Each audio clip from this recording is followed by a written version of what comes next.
Good morning ma'am.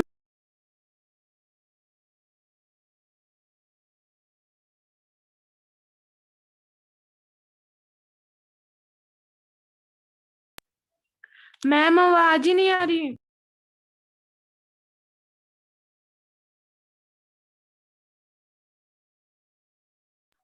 Madam आवाज ही नहीं आ रही।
है- लीजा। हेलो। लीजा, सुनाई दे रही है क्या बेटा मेरी आवाज? उसकी आवाज नहीं है। Yes ma'am. आवाज सुनाई दे रही है ना? Yes ma'am. ठीक है बेटा, शुरू करते हैं अपन। Okay ma'am. Good morning student. मैं ममता शर्मा आदर्श बाल निकेतन उच्च माध्यमिक विद्यालय में हिंदी अध्यापिका आप सभी बच्चों का हिंदी ऑनलाइन क्लास में हार्दिक स्वागत करती हूँ। स्टूडेंट, आज हम अपनी पाठ्य पुस्तक वसंत भाग 2 से पाठ 2 का अध्ययन कर रहे हैं, जिसका नाम है दादी माँ और जिसके लेखक हैं सिंह शिव प्रसाद सिंह है। हमने इसके एक भाग का पढ़ लिया था। आज हम इसके दूसरे भाग को पढ़ेंगे, तो सभी आप अपनी बुक निकाल लीजिए, पेंसिल निकाल लीजिए, ताकि हम उन महत्वपूर्ण बिंदुओं को रेखांकित कर सकें जो हमारी परीक्षा की दृष्टि से उपयोगी हैं। तो चलिए स्टूडेंट, अब आगे का हम चैप्टर पढ़ते हैं। सुबह रास्ते में देबू की माँ मिली। कल वाला बच्चा भाभी। मैं वहां से जोर से भागा और दादी माँ के पास जा खड़ा हुआ। वस्तुतः किसी प्रकार का अपराध हो जाने पर जब हम दादी माँ की छाया में खड़े हो जाते, अभयदान मिल जाता। सुबह रास्ते में देबू की माँ मिली। हमने अभी तक जो चैप्टर में पढ़ा था कि लेखक था वो अपने भाई की शादी में नहीं जा सका था क्योंकि उसके बुखार हो गई थी और उसके मामा का लड़का भी वहीं रह गया था। तो उसकी दादी माँ ने क्या किया था, उसे भी चारपाई पर वहां पर जहाँ औरतें अपना काम कर रही थी, जहाँ वो अभिनय कर रही थी, वहां पर वो देखती हैं कि वहां पर दादी माँ ने उसको चादर उड़ा के वहां पर उसको सुला देती है। और वो औरतें जब कहती है तब कि इसको यहाँ क्यों सुलाया है या इसको यहाँ क्यों बैठा है, तब वो ऐसे बोलती है कि लड़का तो होता है वो ब्रह्मा का रूप होता है। फिर वो लड़का जब दादी माँ का जो पोता है वो वहां पर सो जाता है और चुपचाप सोया रहता है। वो क्यों सोया रहता है, क्योंकि वो सोचता है कि अगर वह जाग जाएगा या उसे हंसी आ जाएगी तो उसका भेद खुल जाएगा, इसलिए वो वहां पर चुपचाप लेटा रहता है। फिर जो देबू की माँ होती है वो क्या करती है, उसकी जो चद्दर है वो खींच लेती है और फिर पूछती है, कहो दादी ये बच्चा यहाँ पर कौन सोया है, क्योंकि वहां पर लड़कों को या किसी भी बच्चे को वहां पर आना मना था क्योंकि वह औरतों का कार्यक्रम था। तो उसमें जब वह लेटा हुआ था तो जो देबू की माँ जो उस कार्यक्रम में आई हुई थी भाग लेने के लिए, तो वो देखती है कि यहाँ पर कोई सोया हुआ है, तो उसकी चद्दर है वो खींच लेती है और दादी माँ से पूछती है कि यह बच्चा यहाँ पर कौन सोया हुआ है। तो वो कहती है बेचारा रोता है, शायद दूध तो पिला दूं। हाथापाई शुरू हुई, दादी माँ बिगड़ी लड़के से क्यों लगती है। फिर ऐसे उससे मजाक में कहती हैं कि शायद ये रो रहा है, बेचारा रोता है, इसलिए दूध तो पिला दूं। फिर दादी माँ उससे गुस्से हो जाती है और कहती है कि लड़के के मुंह क्यों लग रही है। सुबह रास्ते में देबू की माँ मिली, कल वाला बच्चा भाभी। फिर सुबह जब सुबह हो जाती है तो रास्ते में देबू की माँ है वो लेखक से मिलती है, तो कहती है कल वाला बच्चा भाभी, कि मैं कल वाला बच्चा हूँ। मैं वहां से जोर से भागा और दादी माँ के पास जा खड़ा हुआ। वस्तुतः किसी प्रकार का अपराध हो जाने पर जब हम दादी माँ की छाया में खड़े हो जाते हैं तो अभयदान मिल जाता है। कि मैं जब मेरे को ऐसे लगा कि जब मेरे को देबू की माँ ने पकड़ लिया तो लेखक है वो वहां से जोर से भाग जाते हैं और दादी माँ के पास चले जाते हैं। तो दादी माँ के पास चले जाने पर तो ऐसे लगता है कि किसी उसने कोई अपराध किया ही नहीं है क्योंकि दादी माँ है उसे बचा लेगी। स्नेह और ममता की मूर्ति दादी माँ की एक एक बात आज कैसी कैसी मालूम होती है। परिस्थितियों का वात्या चक्र जीवन को सूखे पत्ते सा कैसा नचाता है। वात्या चक्र का मतलब होता है बवंडर, जैसे बवंडर आता है वैसे इसका वात्या चक्र का मतलब है बवंडर। और तो ये कह रहे हैं स्नेह और ममता की मूर्ति थी उसकी, उनकी लेखक की दादी माँ। तो आज भी उनकी जो बातें याद आती है तो ऐसा मालूम होता है कि उनको परिस्थितियों के बवंडर ने उनको कैसे कैसे उनको अपने बंधन में बांध रखा था, लेकिन दादी माँ इन सभी परिस्थितियों से निपटती गई और आगे बढ़ती गई। तो वो कह रही है उसे दादी माँ खूब जानती थी। दादा की मृत्यु के बाद से ही दादा की मृत्यु के बाद से ही वे बहुत उदास रहती। संसार उन्हें धोखे की टट्टी मालूम होता और दादा ने उन्हें स्वयं जो धोखा दिया वे सदा उन्हें आगे भेजकर अपने पीछे जाने की झूठी बात कहा करते थे। वो कहते हैं कि धोखे की टट्टी से मालूम है असत्य झूठ, जो असत्य एकदम असत्य हो झूठ हो उसे कहते हैं धोखे की टट्टी। तो और वात्या चक्र को मैंने आप लोगों का बताया था, वात्या चक्र का मतलब होता है बवंडर। तो लेखक कह रहे हैं कि जब दादी माँ खूब जानती थी कि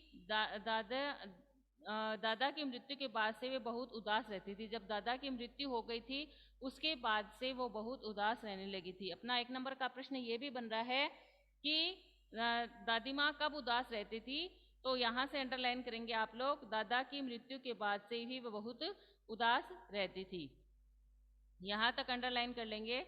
आगे पढ़ते हैं। दादा ने उन्हें स्वयं जो धोखा दिया वे सदा उन्हें आगे भेजकर अपने पीछे जाने की झूठी बात कहा करते थे। दादा की मृत्यु के बाद कुकुर मुत्ते की तरह बढ़ने वाले मुंह में राम बगल में छुरी वाले दोस्तों की शुभ चिंता ने स्थिति और भी डावाडोल कर दी। कि दादा की जब मृत्यु हो गई थी तो उसके बाद कुकुरमुत्ते की तरह बढ़ने वाले, यानी एक जो सांप छतरी होती है या घास है, वो एक तरह की घास जो होती है जो अपने आप बढ़ती है, तो उसकी तरह बढ़ने वाले लोग, और मुंह में राम बगल में छुरी वाले दोस्तों।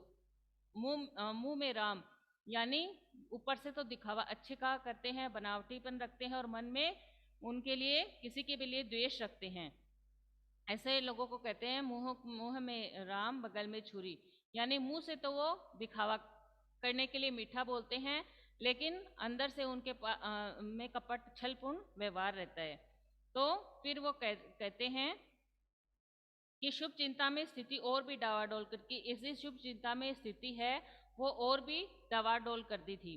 दादा के श्राद्ध में दादी माँ के मना करने पर भी पिताजी ने जो अतुल संपत्ति व्यय की वह घर की तो थी नहीं। दादा के श्राद्ध में दादी माँ ने मना किया था, लेकिन फिर भी पिता जी ने जो अतुल संपत्ति व्यय की वह घर की तो थी नहीं।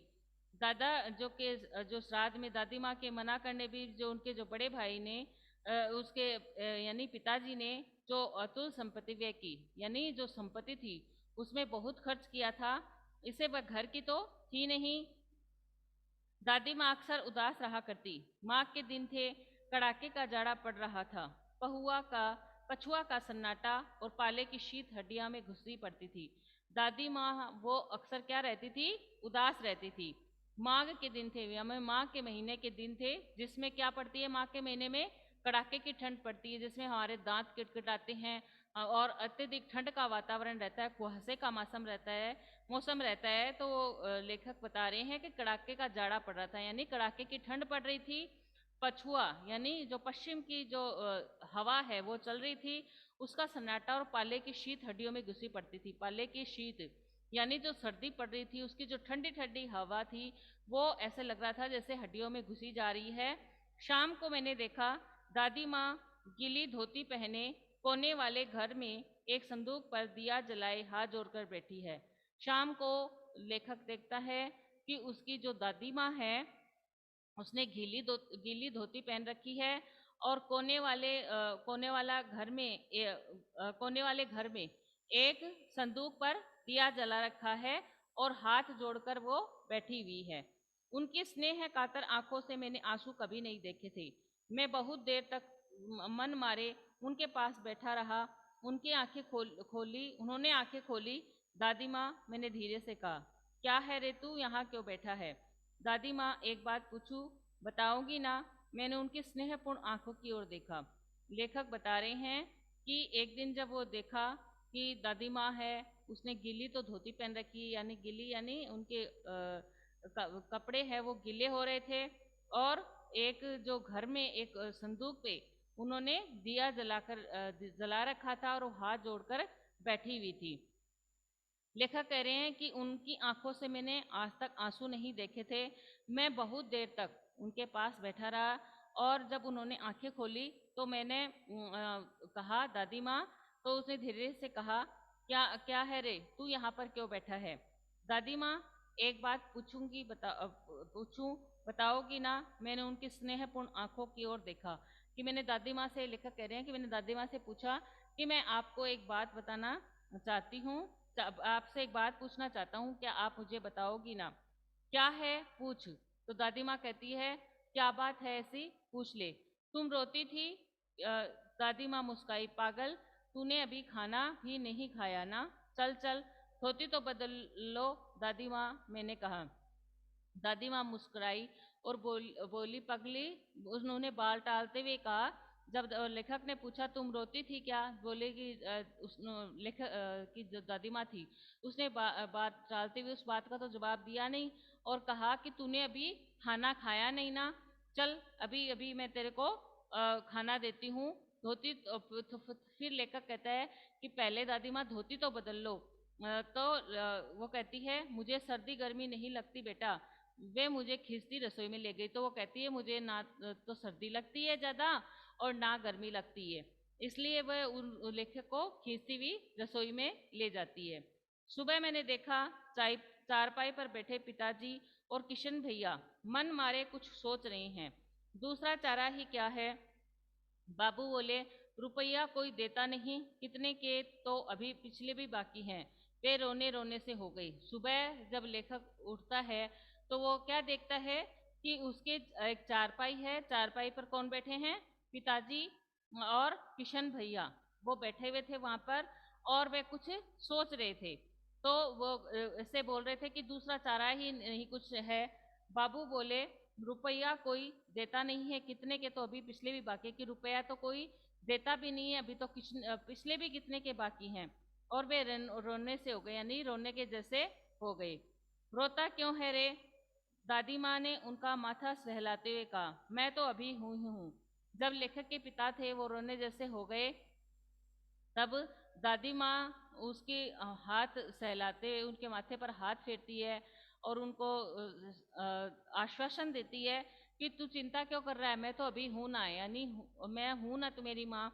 उन्होंने संदूक खोलकर एक चमकती सी चीज निकाली। दादी माँ ने एक अपनी संदूक खोली और उसमें से एक चमकती हुई चीज निकालती है। तेरे दादा ने यह कंगन मुझे इसी दिन के लिए पहनाया था, कहती है। तेरे दादा ने, तेरे जो दादाजी थे, उन्होंने इसी दिन के लिए मेरे को ये कंगन पहनाए थे, यानी कि परिस्थितियां जब खराब हो जाए और कोई चारा नहीं रहे, इसीलिए उन्होंने ये पहनाया था। ये उन्होंने अपने जो पोते थे, किशन भैया थे, जो उनको आश्वासन दिया कि इसी दिन के लिए तो उन्होंने मेरे को ये कंगन पहनाए थे कि परिस्थितियां अगर प्रतिकूल हो जाए तो ये काम में ले लेना, तो तू चिंता क्यों करता है। किशन भैया कौन थे? लेखक के बड़े भाई थे। तेरे दादा ने कंगन उसी दिन के लिए पहनाया था, उनका गला भर आया। तो लेखक का जो गला है, दादी माँ का गला भर आया।